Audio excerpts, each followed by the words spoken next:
আমরা ছবিটা যদি দেখি তাহলে আমরা এখান থেকে ধারণা পাচ্ছি একটা ছবি আছে এবং ছবির যে একটা title light of Hopes Waliullah receive award from PM for prime minister for contributing to children education, যে চিলড্রেন এডুকেশন শিশু শিক্ষার জন্য একটা অ্যাওয়ার্ড অর্জন করছে। আমরা ছবিটা দেখে হয়তো কিছু ধারণা পাবো।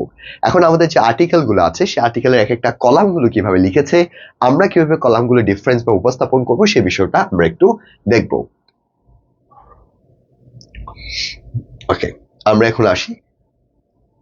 ওয়ালিউল্লাহ ভুঁইয়া হ্যাজ রিসিভড অর্জন করেছে, ওয়ালিউল্লাহ ভুঁইয়া হ্যাজ রিসিভড অর্জন করেছে the national SME foundations award 2023 from Prime Minister Sheikh Hasina for his contribution to children's education in the country. আমরা লাইনটা পড়েছি, তাহলে কি বলা আছে? ওয়ালিউল্লাহ ভুঁইয়া যিনি হ্যাজ রিসিভড অর্জন করেছে, তাহলে ওয়ালিউল্লাহ ভুঁইয়া একজন কে ছিল?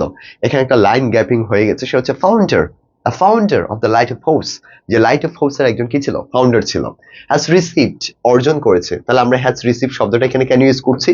কারণ এটা একটা প্রেজেন্ট পারফেক্ট টেন্সে আছে।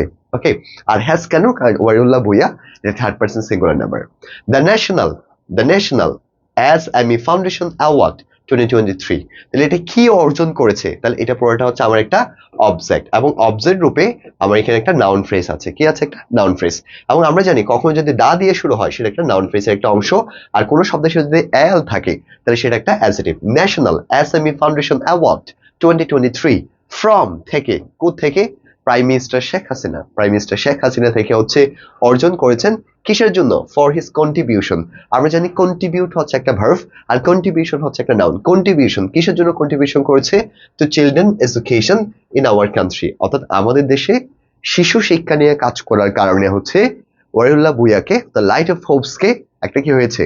পুরস্কার দেওয়া হয়েছে। তাহলে এই লাইনের যে একটা স্ট্রাকচারটা, এই লাইনের স্ট্রাকচারটা কিভাবে লেখা হয়েছে আমরা যদি কনসেপ্টগুলো দেখি, এখানে একটা সাবজেক্ট ইউজ করা হয়েছে। সাবজেক্ট ইউজ করার পরে আমাকে এখানে একটা অ্যাপোজিটিভ ইউজ করা হয়েছে। কি ইউজ করা হয়েছে? একটা অ্যাপোজিটিভ। এখানে একটা লাইন উজ্জ্ব আছে, Waliullah Bhuiyan the founder of the light of Hopes, একটা অ্যাপোজিটিভের পরে আমার এখানে ভার্ব ইউজ করা হয়েছে, ভার্বের পর আমার একটা অবজেক্ট। তাহলে অবজেক্টটা একটা নাউন ফ্রেজ রূপে একটা কি করা হয়েছে? অবজেক্ট ইউজ করা হয়েছে। এবং আমরা জানি অবজেক্টের পরে একটা সিকোয়েন্স দিয়ে লেখা হয়, সেটাকে আমরা বলতে পারি এমপিটিআর। কি বলতে পারি আমরা? এমপিটিআর। তাহলে এমপিটিআর মানে কি? এম মানে ম্যানার, পি মানে প্লেস, টি মানে টাইম, আর মানে রিজন। তাহলে কোড থেকে, একটা থেকে বোঝাচ্ছে একটা জায়গা থেকে। From prime minister Sheikh Hasina, কিসের জন্য? আমাদের এখানে কিন্তু সময় নাই, তাহলে জন্য আছে, কিসের জন্য? For his contribution to children education in our country. আমরা চাইলে কিন্তু এভাবে একটা লাইন লিখতে পারি। যেমন আমি বলতে পারি I has received a scholarship from this center for my amazing result. এইভাবে কিন্তু আমি সেন্টেন্সটা লিখতে পারি। সো এইভাবে নিউজ পেপারগুলো পড়ার মাধ্যমে ওইখানকার সেন্সটা বোঝা, স্ট্রাকচারগুলো কালেক্ট করার মাধ্যমে উই হ্যাভ টু রাইট, আমাকে এইভাবে কনসেপ্টগুলো লিখতে হবে। এছাড়া কি বলা আছে দেখি আমরা। এছাড়া হি রিসিভড, এবং তিনি অর্জন করেছে। তাহলে রিসিভ না বলে কিন্তু আমরা অনেকগুলো শব্দ এখানে বলতে পারতাম। দ্য বেস্ট এন্টারপ্রেনিয়র অ্যাওয়ার্ড, যে সেরা উদ্যোক্তা অ্যাওয়ার্ড পেয়েছিল ফ্রম এসএমই ফাউন্ডেশন থেকেও তিনি একটা কি পেয়েছিল? সেরা একটা পুরস্কার পেয়েছিল। তাহলে এখানে দেখতে পাচ্ছি subject verb the best entrepreneur award. কি পেয়েছিল? The best entrepreneur award. এরপর একটা অবজেক্ট রূপে একটা নাউন ফ্রেজ। কোথা থেকে পেয়েছিল? ফ্রম দ্য এসএমই ফাউন্ডেশন নামে একটা ফাউন্ডেশন থেকে তিনি এই বিষয়টা কি করেছে? অর্জন করেছে।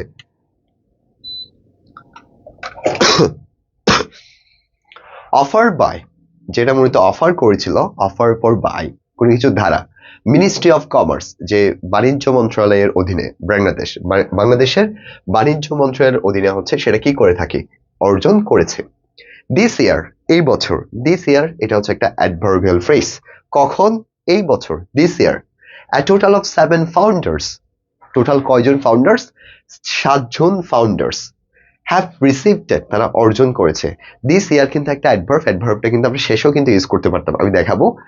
A total of 7 founders have received this award, এটা অর্জন করেছে। সেন্টেন্সটা চাইলে কিন্তু আমি এভাবে লিখতে পারতাম, A total of 7 founders have received this award this year, এভাবে কিন্তু লিখতে পারতাম। তাহলে এখানে শুরুতেও কিন্তু আমরা কনসেপ্টটা দিতে পারি। প্রাইম মিনিস্টার শেখ হাসিনা আমাদের মাননীয় প্রধানমন্ত্রী হ্যান্ডেড ওভার শব্দের অর্থ হচ্ছে কোনো কিছু দেওয়া, কোনো কিছু যে কারো কন্ট্রোলে দিয়ে দেওয়া। Hand over the award on Sunday, যে রবিবার সে হচ্ছে অ্যাওয়ার্ডটা হ্যান্ড ওভার করেছিল, জিনিসটা দিয়েছিল। যেমন বলতে পারো my father hand over the responsibility of my house, আমার হাউসের রেসপন্সিবিলিটিটা আমাকে কি করেছে, হ্যান্ড ওভার করেছে। ডিউরিং ইনঅগ্রেশন চেরামনি, ইনঅগ্রেশন মানে হচ্ছে যে উদ্বোধনী অনুষ্ঠান, যে একটা উদ্বোধনী অনুষ্ঠান of the 11th of the national SME fair 2024, যে 11তম ন্যাশনাল এসএমই ফেয়ার 2024 সালে সেটা কি করেছিল, হ্যান্ড ওভার করেছিল। তো এটা বুঝেছে কোথায় হ্যান্ড ওভার করেছে, দেখো at the Bangabandhu international conference centre, যে আগারগাঁও আমাদের ঢাকা একটা ইন্টারন্যাশনাল কনফারেন্স সেন্টারে হচ্ছে সেটা কি করেছে, হ্যান্ড ওভার করেছে। তাহলে এইখান থেকেও কিন্তু একটা ধারণা নিয়ে হচ্ছে আমরা জিনিসটা কনসেপ্টটা লিখতে পারি। যেমন আমি বলতে পারি মাই teachers hand over the duty of my college at our orientation class, আমাদের orientation class in our college, আমাদের ওরিয়েন্টেশন ক্লাস in our কলেজের মধ্যে হচ্ছে কি করেছে, হ্যান্ড ওভার করেছে। তাহলে এইখানে একটা সিকোয়েন্সটা মাথায় রেখে আমি কিন্তু একটা সেন্টেন্সকে বড় করতে পারি।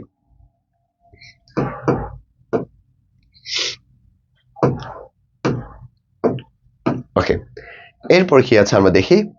Light of hope limited has created, তারা হচ্ছে ক্রিয়েট শব্দের অর্থ হচ্ছে কোনো কিছু তৈরি করা, যেটাকে আমরা বলতে পারি মেক। তারা ক্রিয়েট করেছে a complete ecosystem for primary education, primary school children, যে প্রাইমারি স্কুল যারা চিলড্রেন রয়েছে তাদের জন্য একটা কমপ্লিট তারা ইকোসিস্টেম মানে অনেকগুলো একসাথে কনসেপ্টগুলো থাকা, উইথ হাইলি রিসার্চ, হাইলি কিন্তু একটা অ্যাডভার্ব, হাইলি উচ্চ লেভেলের রিসার্চ লার্নিং প্রোডাক্ট, অর্থাৎ তারা উচ্চ লেভেলের ভালো মানের রিসার্চ করা কিছু প্রোডাক্ট তারা কি করেছে, তৈরি করেছে, কন্টেন্ট তৈরি করেছে, নট অনলি প্রোডাক্টস, কন্টেন্ট তৈরি করেছে, কোর্সেস, তারা হচ্ছে কোর্সেস তৈরি করেছে to prepare them future skill, যাতে তারা আপকামিং স্কিলগুলো সম্পর্কে অর্জন করতে পারে, যার জন্য তারা একদম হাইলি রিসার্চ করে কিছু প্রোডাক্টস, একটা প্রোডাক্টস না, so many kinds of products, content তৈরি করছে, কোর্সেস গুলো তৈরি করছে, যাতে তারা প্রস্তুত করতে পারে, টু রেডি বলতে পারো, আমরা কি বলতে পারি, টু রেডি দ্যাম, তাদেরকে যাতে প্রস্তুত করতে পারে উইথ ফিউচার স্কিল, যে ভবিষ্যৎ সম্পর্কিত যে স্কিলগুলো আছে সেই স্কিলগুলো সম্পর্কে যাতে তাদেরকে তৈরি করতে পারে, সেজন্য তারা অনেকগুলো বিষয় কি করছে, তৈরি করছে।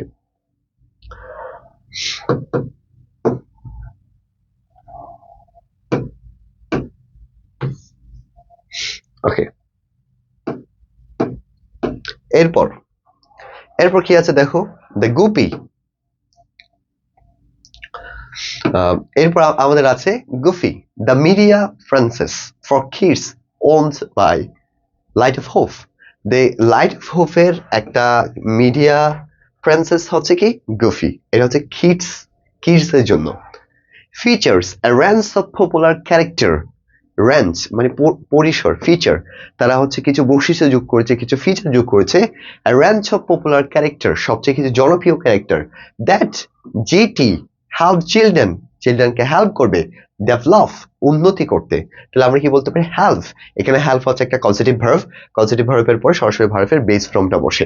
এমপ্যাথি সহানুভূতি, ক্রিয়েটিভিটি সৃজনশীলতা, ইনোভেশন যেটাকে বলে problem solving skill, and emotional intelligence, যাতে ইমোশনাল ইন্টেলিজেন্স এই বিষয়গুলো যাতে তারা অর্জন করতে পারে সেজন্য তারা কি করেছে, কিছু ফিচার যুক্ত করেছে, এবং তার মাধ্যমে চিলড্রেন এই বিষয়গুলো অনেক সম্পর্কে কি করবে, তারা হেল্প পাবে।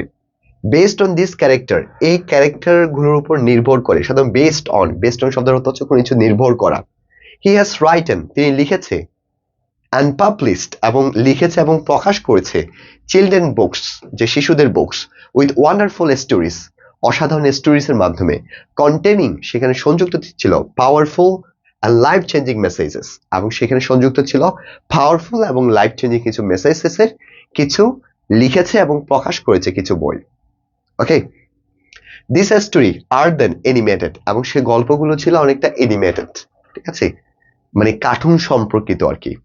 অ্যান্ড ইয়ার শব্দটা একটু মাথায় রাখবে, ইয়ারটা একটা ভার্ব যেটা হচ্ছে ব্রডকাস্ট করা, যেগুলো হচ্ছে পরবর্তী ব্রডকাস্ট করতো on TV, allowing millions of children, যেখানে অ্যালাউইং থাকতো, অনুমতি থাকতো যে হাজারের যে মিলিয়ন যে চিলড্রেন আছে টু লার্ন, শেখার জন্য, ফ্রম দ্য শো, এই শো থেকে শেখার জন্য সেখানে হচ্ছে তাদেরকে অনুমতি দেওয়া হতো। তাহলে এখানে আমরা কনসেপ্টটা বুঝেছি। এই কনসেপ্টটা আপনারা গুগল থেকেও পাবেন বা এখান থেকেও দেখেছেন। এইখান থেকে শব্দগুলো কালেকশন করেন, স্ট্রাকচারগুলো কালেকশন করেন, then you can write the summary. এরপর এটা দেখার পর আপনি একটা সামারি লেখার জন্য ট্রাই করেন। সো আজকে তো দেখা হবে আমাদের আরেকটা সেশনে। Thank you.